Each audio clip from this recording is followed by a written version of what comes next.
Subscribe to our YouTube channel and press the bell icon to get the latest updates. I'm with Dr. Raja Mohan, the Director of the Institute of South Asian Studies at the University of Singapore. Dr. Raja Mohan, welcome to ThePrint. Thank you, Jyoti, for having me. So we are joined on the Zoom link. You're in Singapore at your university. I'm here in Delhi, working from home.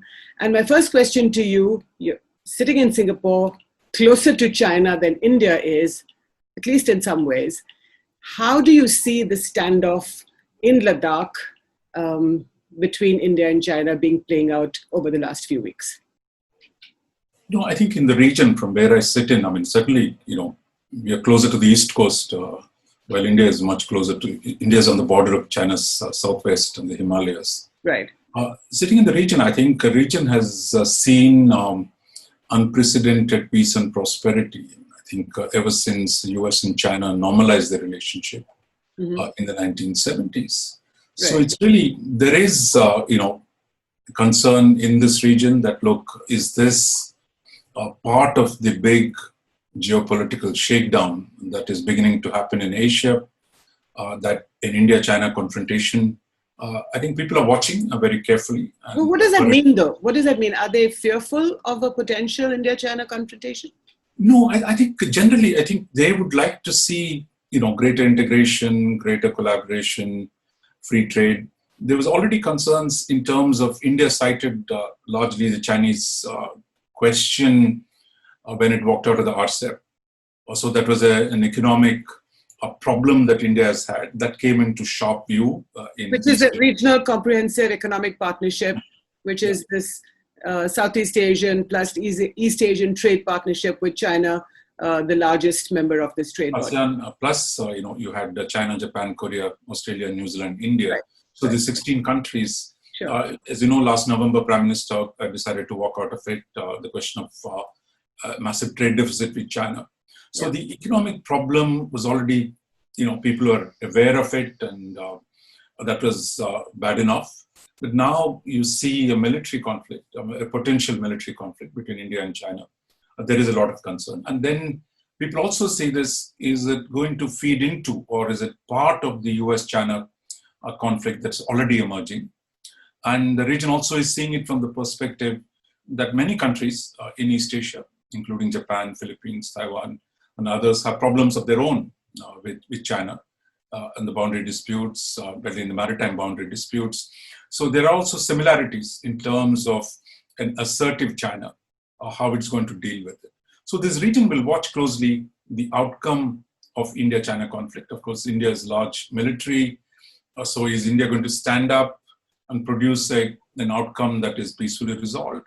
Or does it lead to outcomes that the region is going to look at it and say, look, there is going to be no resistance to China. This is going to be, everyone has no choice. Nobody has any choice but to accept Chinese assertiveness. Mm-hmm. So I have several questions from that, Dr. Raja Mohan. The first is that, of course, you're not gazing into a crystal ball, so I'm not asking you what is going to happen, what is Delhi going to do, but what are the options in front of Delhi? We can argue that there may perhaps have been an intelligence failure in Ladakh, but that's one way of looking at it. What now? Exactly. It doesn't matter how we arrived at this situation. There is a problem. It matters. I'm sure it matters, because unless you examine what happened, you can't go forward. No, you can't undo what's happened immediately. So now the question is, there is a military confrontation. The militaries are standing face to face. So the immediate question for both sides is, look, can there be a stand down? Can there be a separation? Can that be negotiated? So that is the key question. Yeah. How the postmortem and what we do after the crisis is resolved is a different sets of issues. But at this point, there are, I think, three possible outcomes. I think you can think of, there is no immediate resolution.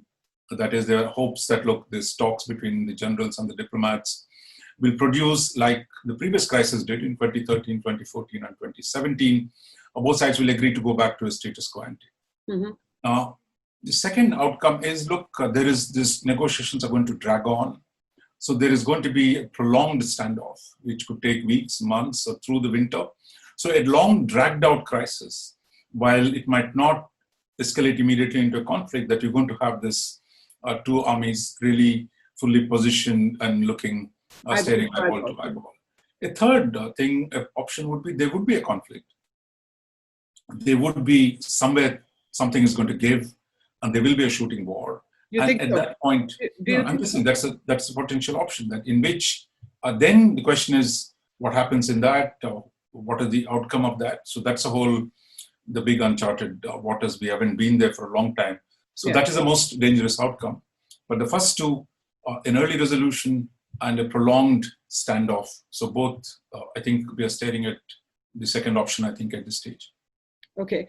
So in this second option, what do you think India's options are? No, I think India has made it public that, look, the only thing they will accept is a return to status quo ante. That is, the situation that prevailed in April is what they want to go back to. Now, it's not clear. So far, Chinese have not said this is their objective.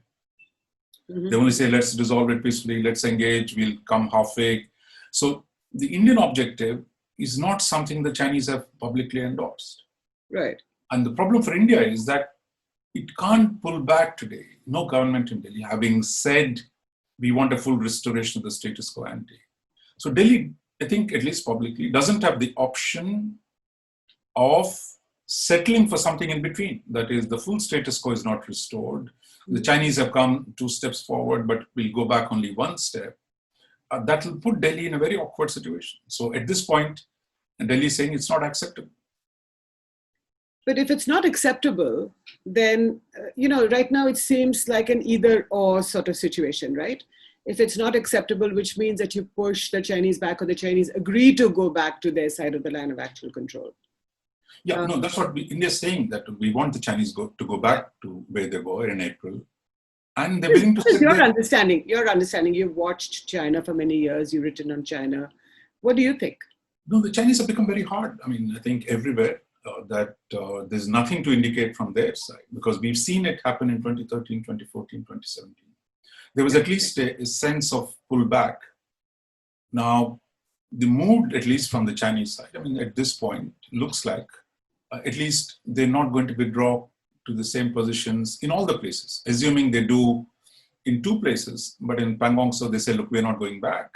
So I think it puts India, if it is not a full restoration of the old situation, that leaves India in a many difficult options. So you think the Chinese are much more, have a more hardline position today than they did in 2014 in Chumar, 2017 in Doklam? Yeah, because I think they've become stronger, and it seems that everywhere, I mean, in South China Sea, in all across the region, I mean, they've been very, very assertive. I mean, that this seems to be the new sense that China has arrived, and the neighbors have to respect the dominant party in the region, and that they have no option but to accept that the Chinese have legitimate claims from their perspective, and they're going to redeem their claims. And this is despite the pandemic. No, maybe some people say it's because of the pandemic, that others have been weakened. Certainly, India is weakened at this point because of the pandemic. Chinese have got their controls done. So you could say one view is that, look, the Chinese are exploiting the pandemic, the weakness of other countries to push through at this point. But otherwise, irrespective of the pandemic, they've had these claims in Ladakh. They've always had these claims. Now they're saying, I'm going to redeem those claims, and I got the power to redeem those claims. That is the new factor. There is greater military power in Chinese hands, and there's a greater political will and a mood of assertion are together opposing problems for all of China's neighbors, including India. So would you say then that this is a moment of reckoning for Prime Minister Narendra Modi? Yeah, you put it just right. So it is a moment of reckoning, and I think it's going to test India's foreign policy, India's approach to China. And I think if this crisis does not get resolved quickly, then I would think India has to reconsider a lot of positions of how it thinks about China, how it thinks about the world, who its friends are and who its partners are. So let's look at each of those. If India is to reconsider its own position in the world, what would you say? Look, I think the assumption so far that, look, we have a strong China in our neighborhood, and that we have problems, but we also have cooperation, and that together somehow the problems will diminish and the areas of collaboration will increase. Therefore, it is a manageable problem. That assumption has been tested repeatedly, as we've seen in the last decade. But now, I think it's quite clear that the Chinese are going to push through their claims. So therefore, the idea that simply China is not going to be a problem, this idea that somehow, or is a manageable problem, the policy assumption of the last many decades, certainly since Rajiv Gandhi went there, that problem, that it is a manageable problem, is no longer true. So the Chinese are pushing their claims on the disputed frontier. They're strengthening the relationship with Pakistan. They have penetrated India's market. They're coming from the south in the Indian Ocean. And in none of this, whatever India might think, look, this is very, bad, but China is rising power. They have every right to do what they're doing. So it's up to India to decide, look, what kind of neighbor China is, what kind of power it is, that's and fine. how do we balance it? Yeah, but banning 59 apps is hardly the response that a big country like India is giving.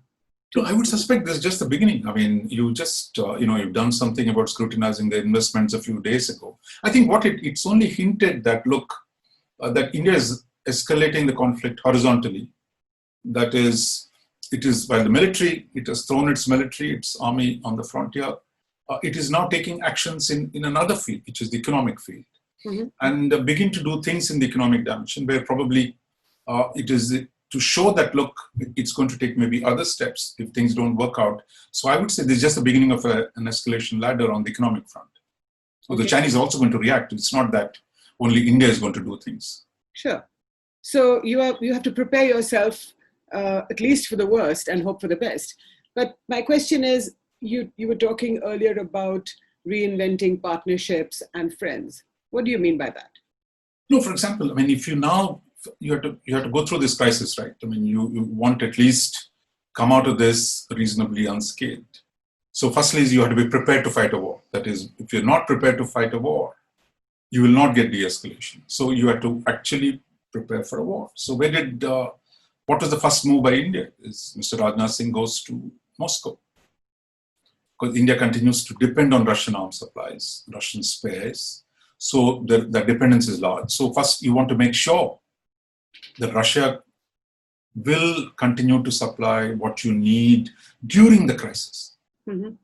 In the past, it did not seem to matter. But today, when Russia and China are very close, and both of them have problems with the United States, and the scale and intensity of the Russia-China relationship is much bigger than India-Russia relationship.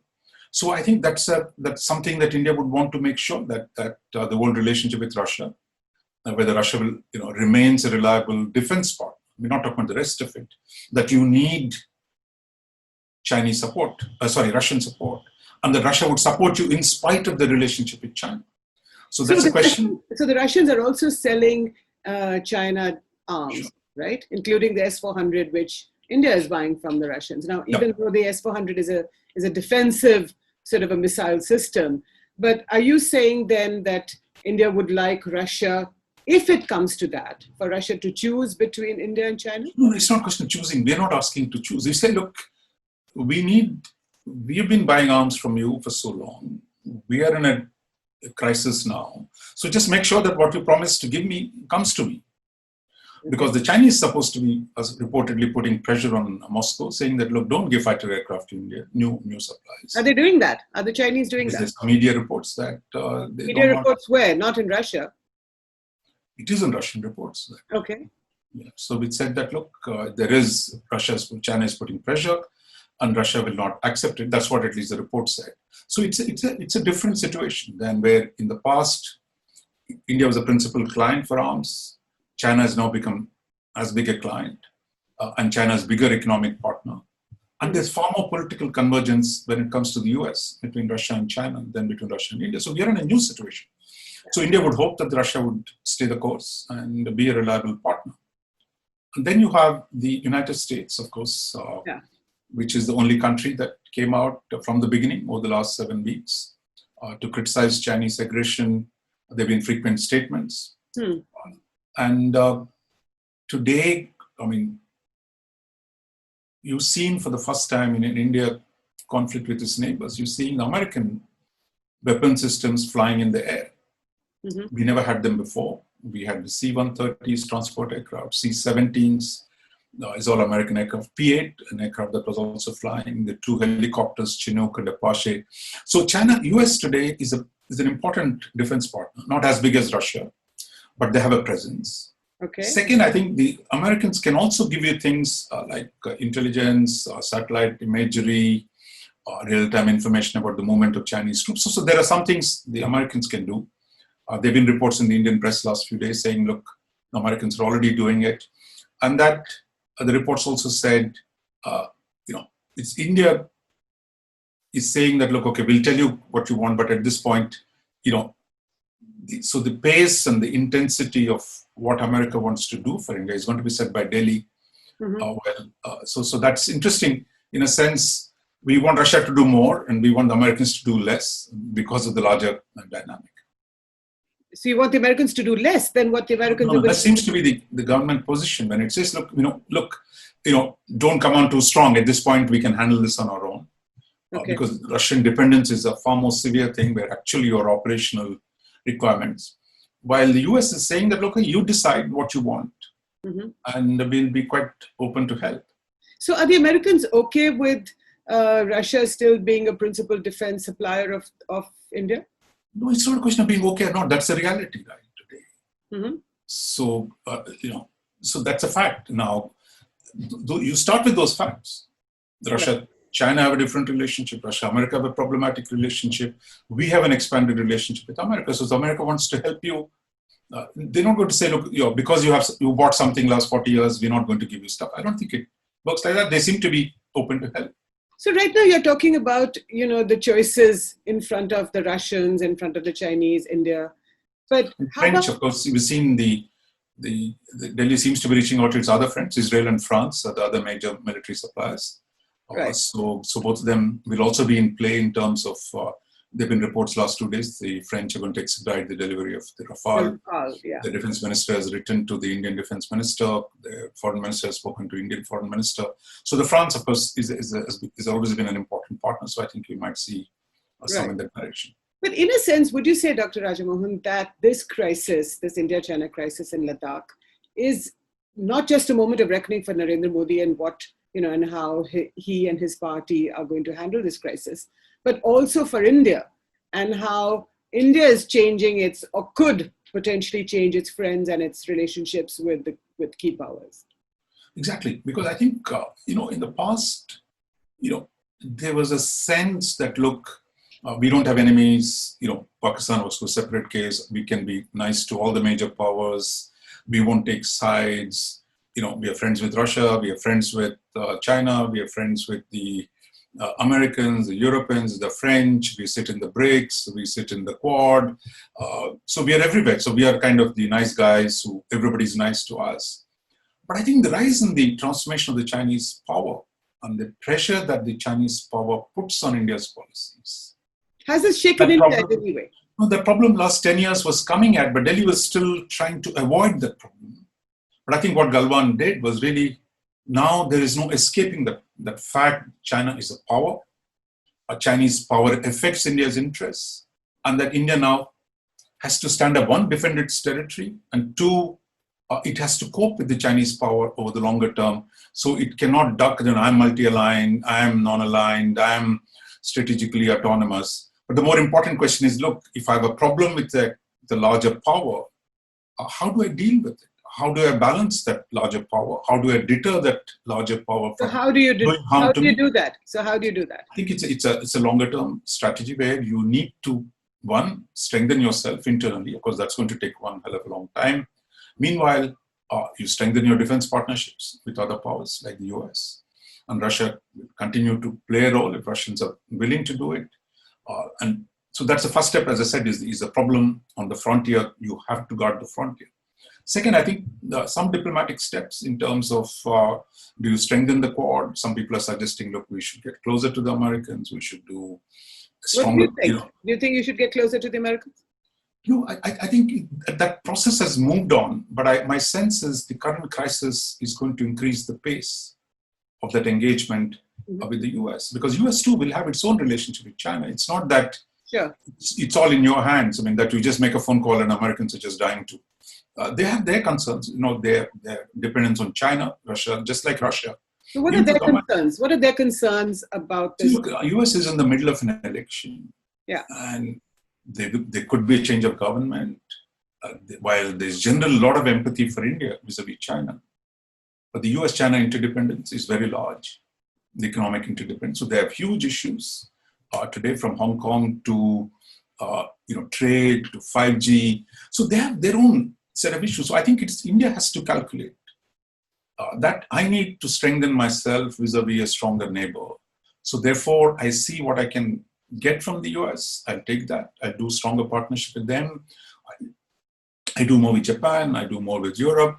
So you have to keep moving in all directions. That's one part. The other is the economic steps. What are the kind of economic steps we need to take? As we said, scrutinizing Chinese investments. So if you're not going to join Asia Free Trade Agreement, if you're going to cut yourself away from the second largest economic power, are you also going to fight with the Europeans on free trade? Are you also going to fight with the Americans on trade issues? Are you also going to fight with the Japanese on trade issues? So you can't have an economic strategy that says, I'm on my own, I'm kind of, I don't need anybody. So if you're going to break away from Asia's integration, then I think you'll have to negotiate agreements with the Americans, with the Europeans, with the Japanese, with the Australians. So trade where India had pulled back, I think they will have to show a capacity to produce new partnerships on the economic front. But you had pulled back from an RCEP or the RCEP organization that we talked about earlier. That was a good thing, wasn't it? Yeah, I mean, it's a good or bad will depend on what we do now. I mean, you said, look, China's weight and the huge trade deficit with China was creating problems for us. So now if you say, look, okay, I'm going to dissociate myself from the second largest economic power. What is your relationship with the other economic power? Say, okay, you're saying I don't want the Chinese. The second largest economic power being China. Yeah. Okay. So I need to work with others. So we've been, in the last 6 years, this government has been hesitant to do trade agreements with anyone. I mean, we were quite, it's not just China, we walked away from us. Why do you think this government? I think there was a whole question in this government that it wanted to review all the free trade agreements. There was a concern about self-reliance. There was a concern about, trade is a problem. Free trade is a problem. But today, I think it's going to force some decisions. That is, you mean the Swadeshi angle of the party's ideology that was there. I mean, it's not just the Prime Minister talked about Atmanirbhar Bharat recently, but otherwise the whole question of opposition to free trade has been one of the main pillars of ideology of the RSS and others, Swadeshi Jagran March. Right. So today, if you say, look, I'm going to cut myself off from the Chinese, do you do more with others on trade issues? So I think on trade policy, there will be serious questions for India, how it's going to do that. And where are you going to get your investments? So the government has done quite a bit on making ease of business. It probably will have to do more. It has talked about drawing in the supply chains, production into India. So I would say there are a whole lot of things so I think a lot of the action which got stalled will now be forced. This crisis is going to force India to take things on the diplomatic front, political, economic, and other fronts. Right. And my last question to you is that the Chinese have intruded across the line of control into India.